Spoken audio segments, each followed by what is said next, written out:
Good morning. I'm Melanie Stover, and today we are joined with Cheryl Peltekis. Hi, Cheryl. Hey, Melanie. Good morning, everybody. How are you? Great. Thanks for joining us today, guys. Today we're going to talk a little bit about the annual conference. The Home Care Sales and Marketing Society is a society that has two conferences a year, one in Las Vegas in the fall and one in Orlando in the spring. And Cheryl and I are both co-presenters there at the Vegas conference here October 8th and 9th. And we wanted to share with you a little highlight tour, if you will, of each of our session. So if you're coming to Vegas, this will give you a little preview of what you're going to hear. If you're out there sitting on the fence thinking, gosh, should I come to Vegas? Is it going to be worth my time? Is it really going to be real actionable activities or tactics? This might give you a little taste of what's going to go on out in Vegas. And finally, if you're not able to make the Vegas trip, this will at the very least give you 30 minutes of some ideas and tactics that we're utilizing out in the field that you may be able to implement in your practice today. So Cheryl, before we begin, why don't you share a little bit about your background so folks know who you are? Absolutely, absolutely. I am the RN of our team, yay. And I have been in running and operations, a home health, a hospice, and a private duty organization since 1995. I can't believe it's been so many years, but it's been an incredible journey. And now I am doing really what I absolutely love to do, and that is really coaching and motivating organizations and getting them to be able to grow, which is, has been the most rewarding move that I've ever made in my career. So I am so happy to be working with you, and just absolutely, I'm really excited to come to the conference in Vegas. I'm looking forward to presenting there once again. And it was a ball last year. This year, I've even stepped it up a little bit, had some role-playing fun that I had planned. So I'm really looking forward to seeing you soon. Thanks.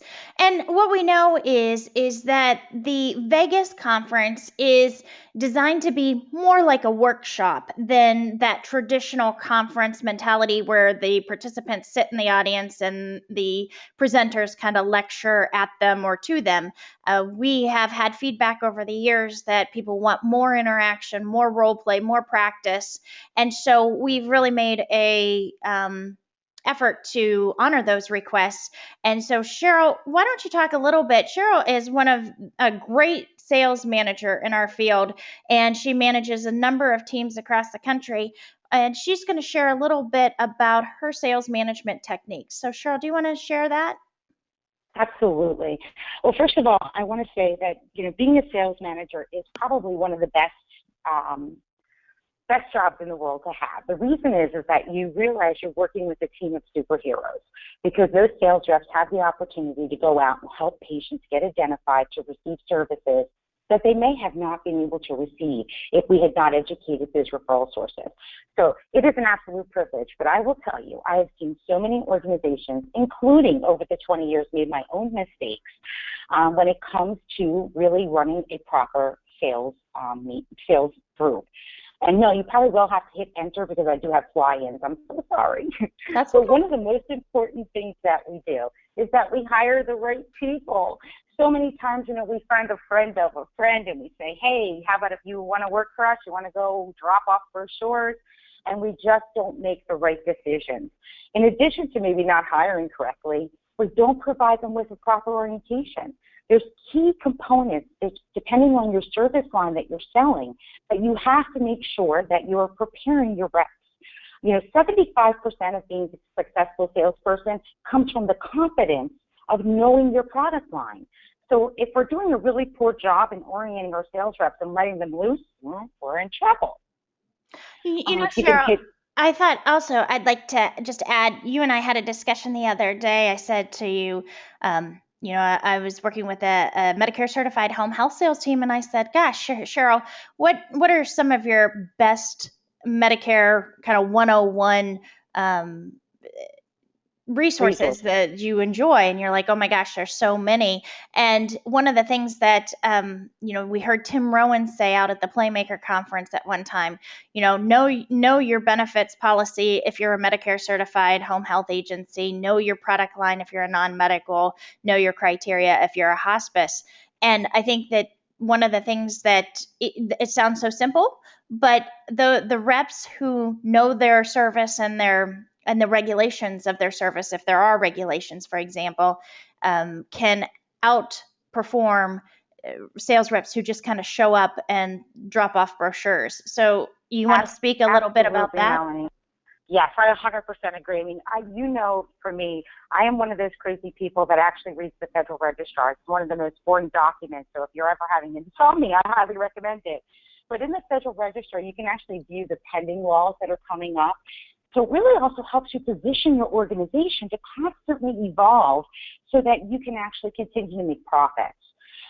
But your sales team also needs to know the regulations, specifically if you are a home health certified or a hospice provider, because those regulations really will then help you to target accounts that are going to bring you the patients that are the most profitable. So there's just so many different pieces of orientation. It's not just about, hey, this is what we do, this is what a nurse does, this is what a doctor does, this is what a therapist does, this is what an aide does. It's also about why do we do what we're doing, how do we make a profit from doing it, and really what is the outcome of the organization that we're trying to fix. So there's just so many things, Mel, for orientation. It just, and so many times the reason why me and you get called in to help these clients is because they either don't have a formal orientation program for sales reps, or they just maybe, miss certain pieces of that puzzle, and then their sales reps are not having that success because they are lacking the confidence that is needed in knowing the product. Excellent. Agreed. So probably it's not only just sales skills, which we talk about all the time, and certainly, a selling process, but then making sure that they understand the nuances of their own service line and their own business. So what Absolutely. does Another key piece that I think I'm so sorry to talk, Mel, at the same time, but another key piece that I think is missing from orientation is that there's a whole bunch of information that's out there on behavioral selling. And there's information about how we react as humans behavioral scientifically. So I've done so much research in that area for the last couple of months. I've gotten addicted to it, actually. It's really very interesting. And if we would just coach our teams correctly and include some of those pieces, we really would have so much more success. That's interesting. Can you give an example of that? Absolutely. Sometimes referral sources have a better response to giving you business when they connect on a personal level in something that triggers an emotional response. For example, if you would go into a physician's practice, and this happens to be National Falls Month, so if you would go into a physician's practice and you're talking about maybe helping them to identify patients that would be likely to have a fall. There's actually such a high number of falls that happen in the United States each and every day. It's like 1 out of 3 seniors falls a day, that somebody knows somebody usually that has had a fall. So if you start the conversation with, have you ever had anybody that, either a patient that you guys treat or a personal family member who suffered a fall and sustained an injury, they start to connect. You're opening up a memory folder of an injury, of something that happened to someone in their life. So if there's an emotional connection now to that patient that you're looking to get referred, so they can quickly identify, like, for example, I recently was out with a sales rep, and we asked the nurse that was working at the front desk if she could identify any patients that she would not be surprised if they sustained a fall. And she said, oh, you're not going to believe what happened to me recently. My mother fell walking out of the hardware store, hit her head, and 3 days later she died of a subdural hematoma. Now that's a strong emotional connection to an injury. So right away, I went to, my company's why. Well, the thing that we're looking to do is make sure that we can help prevent patients from having a fall by getting into their homes and setting up, first of all, doing that home safety evaluation, but by also making sure that we are getting patients stronger, increasing their balance, their strength, and their coordination to prevent that fall and those injuries from ever happening. Other responses are going to be, we have patients all the time that go and end up in the hospital with a fractured hip and end up maybe having to be placed long-term care because they just can't recover. So that emotional piece of making sure that we're orienting staff for is critical with behavioral neuroscience. Excellent. Thank you. Sure. The other things I want to make sure that we're going to go over in our session specifically is really having an incentive plan and why have one and what are the benefits. We're also going to talk about providing tools to be successful to your sales reps. I have seen so many organizations, and I'm sure you have too, Mel, that they contact us to go out. Maybe we do an on-site day to evaluate their sales process, and we see the tools that their sales reps are using, and their business cards that are scratched off with somebody else's name, or their brochures that have been photocopied in black and white, or they're crooked, and the tools just look so unprofessional. Have you seen that as well, Mel? Sure, or they just don't have any. Maybe they have one trifold and that's it. Absolutely, absolutely. So that's always one of the challenges that I think organizations don't realize, even that, our company with Home Care Certified PowerShell training actually can really help an organization by providing them some of those tools to help them be successful. The next one is, developing clearly defined expectations. There's so many organizations where the sales reps or sales representatives are running amok, or there's inconsistency if there's multiple branches or they're spread out through multiple states, that the sales process is not a combined effort. So without those clearly defined expectations, it makes the next bullet that's on here, holding them accountable, very, very challenging. So it's critical to make sure that you have processes in place, that you're clearly defining your expectations. And those expectations, they need to be not just given out by the sales manager, but they need to be actually developed with the sales team so that there's buy-in. So, anything to add to that, Mel?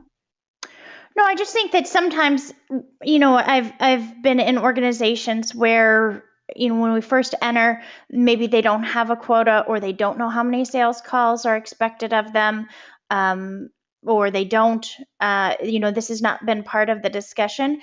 And from a sales rep perspective, if I'm a sales rep out there, I really want to know those. I want to know what my owner expects of me so I can certainly meet those expectations and really know when I'm successful. All the sales, everybody wants to be successful. Nobody wants to not meet expectations. And I think sometimes when you don't have that discussion between like a branch manager and the sales rep, or an owner and a sales rep, then they don't know. The sales rep's doing the best they can with the limited information that they have. And so consequently, you as an owner may be disappointed in that production, but that sales rep may not know that your expectations are different. And I think that's probably the most common thing that we see, is people who just haven't had that communication between the sales rep and the owner, as everybody always wants to grow. And I think that's the easiest thing that people will say is, gosh, my expectation is that we grow. And that's great, but how do you get there? What's the plan? And what does grow mean? And I think we've all worked for owners where the expectation for growth may be extremely high. And then we've worked with other owners that say, gosh, one or two more would be great in our bucket. So I think each owner has or each management leadership team has its own definition of growing and achieving numbers. And we need to have that discussion so that our sales reps can be successful and they can feel good about what they're doing. Absolutely. And that's the next bullet is about the sales plan. What is the organization's plan? What is their goal rate? What do they want to get to? And what have they done really to make sure that that I am like the big proponent for a 52-week sales plan? So what have they done to make sure that there is a reason for their sales reps to visit their account? Mm-hmm. It's just critical, because so many times sales reps just are like, I don't know what else I'm going to say. I don't know what else to do. I don't have anything else to bring in. And that's just not true. I mean, me and you have come up with probably 1,000 reasons why people can see accounts, So Sure. It's just not having that proper sales planning. And sales planning is something that it sounds so terrible. I would say it's probably one of the most dreaded words in our business is the fact that you have to sit down and plan, because we're such, salespeople tend to be like, I want to go out and I want to get moving. But if you just spend even, 2 or 3 days out of your year where you're planning what you're doing for the next several weeks, you can put that on autopilot and your success can just be guaranteed. And it takes a weight off your shoulder as that manager when you have that planning done. Sure. And I agree. I think, having had both of us have had the luxury of being a sales rep out in the field and working for some large organizations in which, early on in your sales career, you have to do those sales plans and you think, oh gosh, I don't want to do it. I hate it. I have to sit down and do it. And the minute that you get done with it, you think, whew, thank goodness I did that. That was super awesome.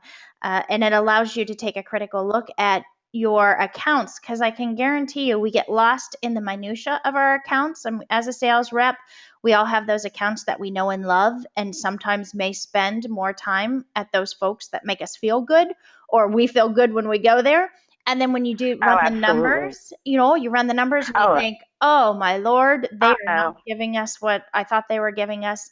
And here, lo and behold, you have an account that maybe doesn't feel good to go into, but they're giving you many more referrals than the account that you feel good going in. Just yesterday, I started to do the third quarter review for one of my largest teams. That's a group of 12. And so I started working on it, and I gave all of the reps their 2-month data on how their each account was trending, how many accounts they had converted from a prospecting account to now an actual referring account, what accounts had growth from January on. And it was so funny. I literally sent it out, and probably by this morning, I didn't check it last night. I had back to school night, so I was a little busy. But by this morning, it was so funny. I think I had 18 emails from that sales rep team, saying, oh my God, like, I'm shocked that I've been to this account, 17 times and we only got 2 referrals in the last 4 months.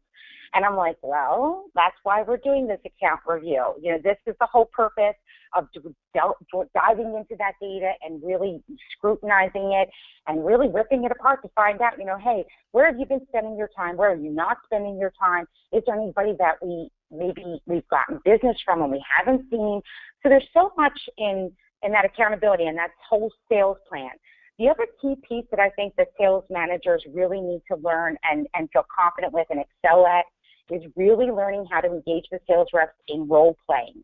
I role play with each of my sales reps that I coach every single call. So either we start off role playing, sometimes I'll mix it up, sometimes we'll do it in the middle, sometimes we do it at the end. Even some of the clients that are monthly coaching for me, I do then, the whole group session of role playing. Role playing actually is their opportunity, Melanie, to crash and burn. This is where they can make their mistakes. This is where we can go at them with different objections that they may receive, so that they can feel so confident.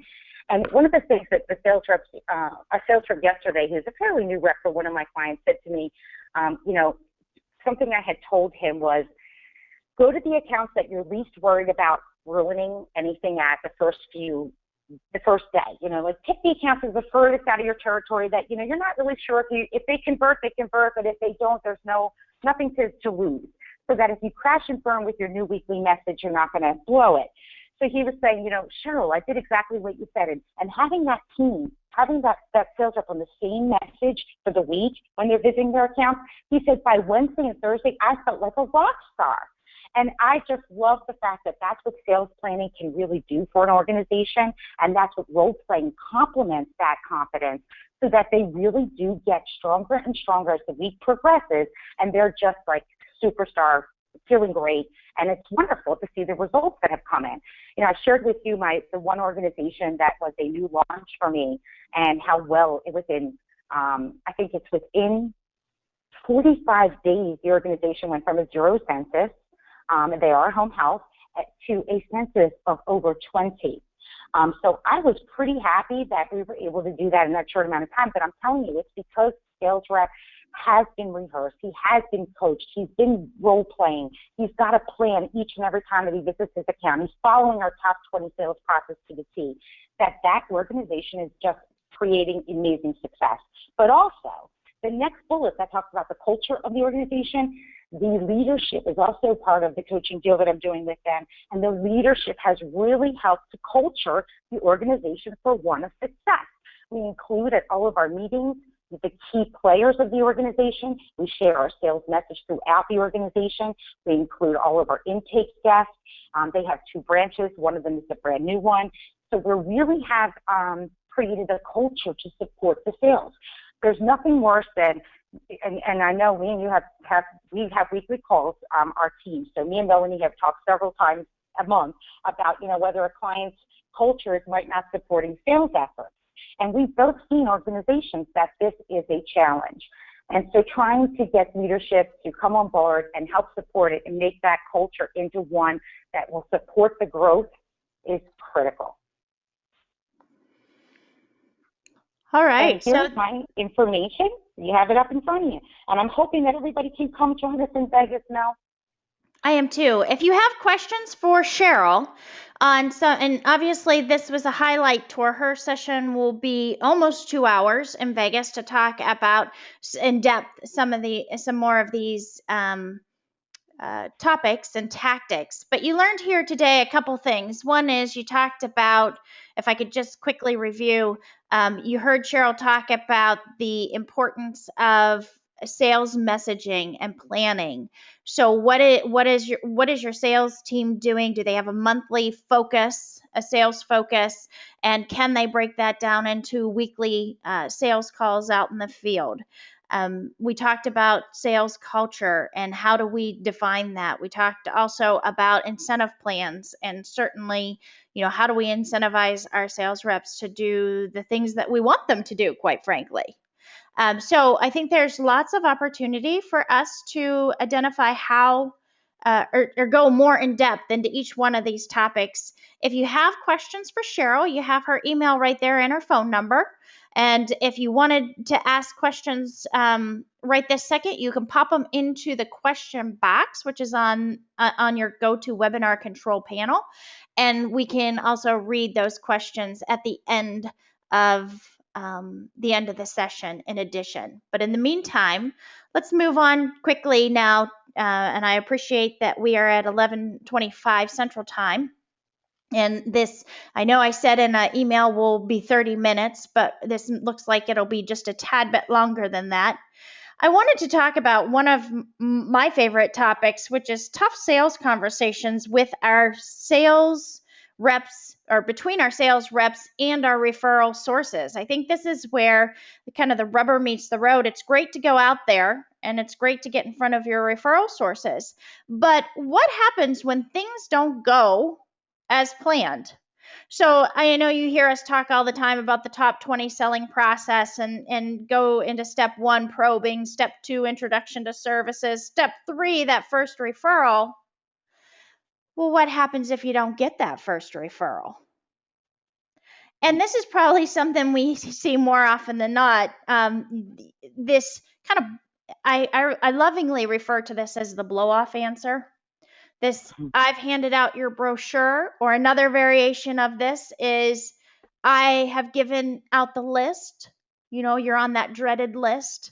And they'll say, well, gosh, you're on the list. We hand them out the list, and then they choose whoever they want. So as we look at this, Cheryl, what do you think? When you hear someone say to you or to your reps, gosh, I've handed out your card a number of times or your brochure, haven't they called you? And that happens a lot, Melanie. I agree. That is a tough conversion sometimes for sales reps to face. But normally what I would coach the sales rep to do is I would say, first of all, you want to ask them a little bit more information. Find out to them what made them identify that patient as somebody that they wanted to give our brochure to. I would then say, you are actually amazing for identifying patients that are in need. But I would love for you to ask them if it's all right for you to give me their information so that we can see how we can help them and how we can develop a plan of care that would fit their needs for their family.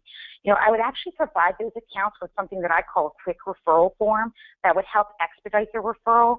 So on that form, it would be just basic information that they could just jot down for us to contact the family that's interested in the services. This eliminates the need for them to have to know, like if it's a private duty client, do they have to know about the patient's finances? There's so many resources that we can help to find for their patients. So the best practice is actually for that account to refer the patient to us and let us do the rest. Let us relieve that from your hands.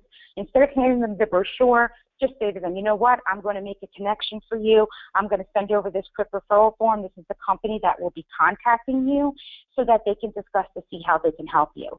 And there's some private duty companies, they might even offer on that quick referral form to some of their clients to say, hey, because they're coming from you, maybe we could give them, a free 2-hour session if they book so many hours. There's multiple things that you can do. And basically that encourages that referral source to then use that quick referral form and extend it to their patient population. So for home health and hospice, it's basically the same.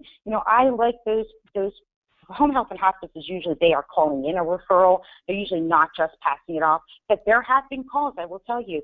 And unless you really have spent time, not just with your sales rep, on coaching them to, hey, can you do the quick referral form? Or, hey, can you even contact me directly and I will take care of processing that referral for you. You really have to also make sure that your intake desk is on board and doing a great job at converting those referrals or those patients to a client. Sure. Agreed. So we hear this a lot in non-medical private duty. I've handed out your brochure. As you've already indicated, in home health and hospice, often the standard practice is identify a patient and then fax over the referral form and the demographics. In private duty, this is probably more often heard than in home health and hospice, although it is heard in home health and hospice too, because you have that veil, as I call it, of that patient choice, the patient choice veil that they kind of put over and say, well, gosh, we hand out the list and it's patient choice, or we hand out 3 brochures and it's patient choice. So I appreciate that you're going to get it, whether you're Medicare certified home health, hospice, private duty, HME, infusion. And what we really want to do is, again, put the onus of having the family, or let's say put the responsibility on the sales rep, not so much on the patient. Because what we recognize is that most patients are overwhelmed. We recognize that families are extremely concerned but don't have enough information to make informed decisions. And so consequently, what we do know from cognitive therapy is when your brain gets overloaded, when do you have too much stuff coming at you and you are overwhelmed, the easiest thing for you to do is do nothing. Nothing, yeah. That's why families don't do anything. Families are so overwhelmed during this process. It's not that they don't want help. It's not that they don't need help. It's that they don't know what to do. And so the path of least resistance is to do nothing. And so they may be handed these brochures. It may be an absolute fact that your social worker is giving out these brochures. What we also know is that these brochures get thrown in the discharge, these belongings bag, right? These belongings belong to bag, and they go home. And I can share with you as a home health therapist, and I'm sure Cheryl has the exact same story, as when you go into someone's home for a home health therapy visit and you see the bags in the corner and you open up the bag and here's the wheelchair cushion, here's the reacher, here's look at these massive discharge papers that haven't even been gotten out of the bag yet, all their medication list, and by the way, here's 14 brochures for different things. And so this answer of I've handed out your brochure isn't good enough, unfortunately, right? Now, the question always comes up is, how do you call them on it without sounding ugly? How do you bring their attention to the fact that, this isn't doing a good job for your patients? And I think that my experience has been that I try to orient them in a couple different ways. The first thing that my first response and answer has always been, well, gosh, if you've handed out my brochure 3, 4, 5, how many ever times that they say they have, then I share with them that I haven't received any calls. If this is the truth, I haven't received any calls from any potential client who has indicated that they're from this particular facility.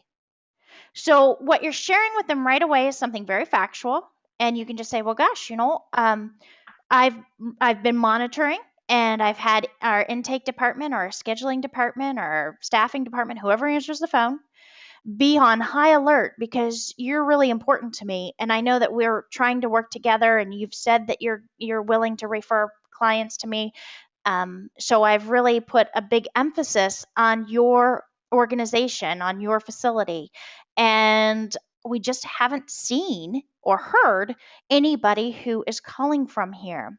You obviously think the clients need care because you've given them the brochure, but they're not calling me. So if they're not calling me, maybe they're calling someone else. Maybe they figured it out.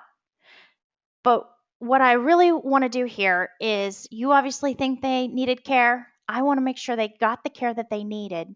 Can we think about an alternative method? Do you think it would be okay if the next client that you would normally give out a brochure to, would it be okay if you asked their permission that I may be able to contact them directly? We recognize that families in crisis don't always reach out because they don't know what to do. And sometimes brochures with smiling, happy old people with lovely houses on them don't make the connection as well as somebody who could come in and explain what their options are. They may not have the funds to do it directly out of pocket, but we are community resource experts, and that's what we do. So let's help together. What do you say? And sometimes you can get them to move in a way to allow you to get access to them. Maybe it works, maybe it doesn't. Maybe they say, no, I can't do that. Then your next question is, what can we do? Because they're not getting the help that they desperately need. So what are some options that you can think of? And put it back on them. See if they can come up with some solutions that might be helpful to them. All right, so that's just one of the ideas. Now, what are we going to do in Vegas? In Vegas, we're going to put up scenarios and work in small groups and come up with responses to these and other scenarios and then share them with each other. I am a keen believer in having responses that others can take and modify and make them their own.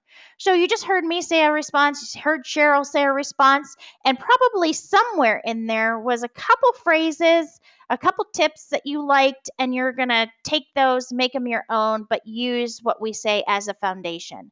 And that's what we're going to do in Vegas, do it in small group practice or small group discussion work, and then share it amongst the room. Oh, Cheryl, this one's my favorite. I think I've heard this since 1996. So you go in and you ask for a patient or a client or a resident, and they say, nope, can't think of anyone, but I'll keep you in mind. What do you say? Lovely. When was the last time that you actually had made a referral to receive services? Mm-hmm. I would pre-qualify that account. I think it's interesting because if they are they really referring? Do they know how to identify a client, and who are they giving them to? Because really you want to find out, is this an account that you want to continue to educate and try to get them to work with you, or is this one that you need to do a telecall and walk away? Mm-hmm. Mm-hmm. Agreed. So this is another kind of blow off answer. This is the social worky. That's a great technical term. It's an awesome clinical term there. Social worky mindset. So if you look at the social work paradigm, they are individuals who believe that everyone deserves, equal resources and responsibility, no matter age, race, creed, socioeconomic status. They access to care is a big deal for them in theory. And so, but they also have a case of the nice-itis. And when you have a case of the nice-itis, sometimes they don't share with you what you really need to hear, i.e., I can't or won't refer to you for whatever reason. And so they say phrases like this, I'll keep you in mind, because it makes them feel good. and they haven't had to be quote unquote mean to you, because they feel like they're going to be mean to you if they say like I can't or won't refer to you. And B, sales reps who are uniquely internally focused will be saying, yes, they're keeping me in mind. That's awesome. I did a good job here. But what we know is that I'll keep you in mind doesn't get us patients most of the time. So we've got to get beyond this phraseology, this kind of blow off answer, and just say that you can even ask for the next. I'll keep you in mind is not a commitment to the next referral. It's just simply, hey, I'll keep you in mind. Yeah, I will keep you in mind, but I ain't gonna refer to you, maybe. Right? So what are you gonna do here? So when I hear somebody say, I'll keep you in mind, I'll say, oh, thank you. Thanks for keeping me top of mind. The next referral that you have for fill in the blank, private duty, home care, whatever it is, Medicare certified home health. So the next referral you have for Medicare certified home health, will you give me a ring? It's easy as that. What you're doing is asking for a future commitment. And during that future commitment, they can say, now they have to say yes or no. This is one of the times where I am looking for a yes commitment. And I know Cheryl and I talk a lot about open-ended questions and when do you use closed-ended questions? Almost never, but this is one time I will use it because I want them to say yes. It's easier for them to say yes than it is for them to say no.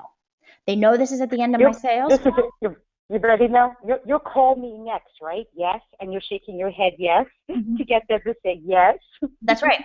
So what you're doing here is getting a verbal commitment. Now, is that written in stone? Are you going to be their preferred provider? Well, heck no. I'm not delusional. We've been in this business long enough to know that, gosh, people are going to do what they do. But it's just like if I said to Cheryl, hey, Cheryl, I'm going to call you on Friday at 10:30. 10:30 rolls around. I'm super busy. I'm doing my homework, doing my emails and jamming out. And all of a sudden I look up and it's 10:36. My stomach drops, to the bottom and I go, oh, darn it. I was supposed to call Cheryl at 10:30. So it's human nature to try and honor our commitments, recognizing that it is, it is not as good as a written contract, of course, but it is something better than just I'll keep you in mind. So these are some of the scenarios that we have at the conference, at the Vegas conference. These are just two examples, and here are two more that we're going to talk about at the conference in small groups. And hopefully folks will be able to gain some skills, gain some tactics from them so that they can share them not only with themselves and practice out in the field, but when they go home, if they are responsible to other team members, share these techniques and tactics that are working for us out in the field with their own team members. Hey, Cheryl, we have a question. Here we go. It says, do you recommend hiring a sales rep? I'm a new non-medical agency and I don't have a lot of money for large salaries. I'm doing it by myself, but with little success. So do we have an answer for that, or do you have an answer for that?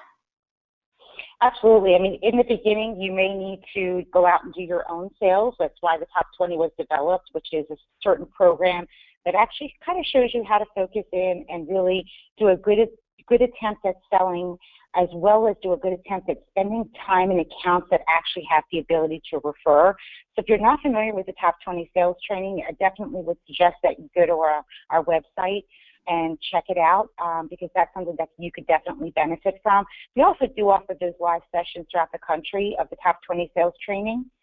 But definitely, I will tell you, I have learned my lesson about sales. During the course when I first started my business, I had hired 3 sales reps. They, unfortunately, I guess I did these mistakes of hiring poorly. I was trying to hire somebody to come in at a low budget, and I ended up wasting more money and more time in the long run because of that poor decision. Now, as a result of not having a sales team, I started to slip in the market share and eventually decided, hey, you know what, it's time for me to rethink this. And finally, I had gotten my act together, and within 1 year, added tremendous amount to the expense of the organization by hiring full-time sales reps, but also ended up making a $2 million profit that year. So it was really significant growth. And I absolutely think that a sales rep is going to be, I think that the numbers that I just saw recently is that 35% of business comes from online. I think it was 55 or 65 comes from your sales reps, and the rest of it basically comes from combined efforts, but mostly from repeat referrals or from employee-driven referrals. So it is critical to have a sales force. Perfect. Thank you. Okay, and then another question was, do you have ideas to penetrate an account when they have an established relationship? I like to ask them what they like about their current company they refer to, or is there anything they would like to change? Cheryl, would you like to share anything about that? Absolutely. You need to find out what are they happy about. I love the questions that they asked, first of all. That was incredible. But you also need to find out, is there something specific in your organization that you're doing that defines it as unique? You know, you might be doing telemonitoring and the other organization is not. So now you're going to maybe be able to get them to give you patients that are specific for diagnoses that would affect that type of service. So you have to then listen when you're out there qualifying, find out why they're working with the account, what do they like about them, what types of patients are they even referring, and then go back and really have your clearly defined messages that you're going to say, well, the reason why, I know that you refer all the time to X, Y, and Z home health, but I would really like you to give me a chance because we have an exceptional medication management program. You know, and then give 2 or 3 tidbits about your medication management program. If that one doesn't work this week, and you go back the next week, say, you know, I know, do you have anybody you'd like to refer for that medication management plan that we talked about? Do you have anybody that came in that you wouldn't have been surprised if they made a mistake in their, you know, taking their medications at home? Oh, no, they don't have anybody. Okay, well, then I would go to my next thing. If I'm Medicare certified, I may have a CHF program. You know, I know my organization has a formal program that we have, and let me tell you, that program has given us referrals from competitors because we were able to track the data and say, hey, we were able to decrease our acute care hospitalization rates for the hospitals that are referring their CHF population. So those types of information and those types of uniquenesses have to be found in your organization.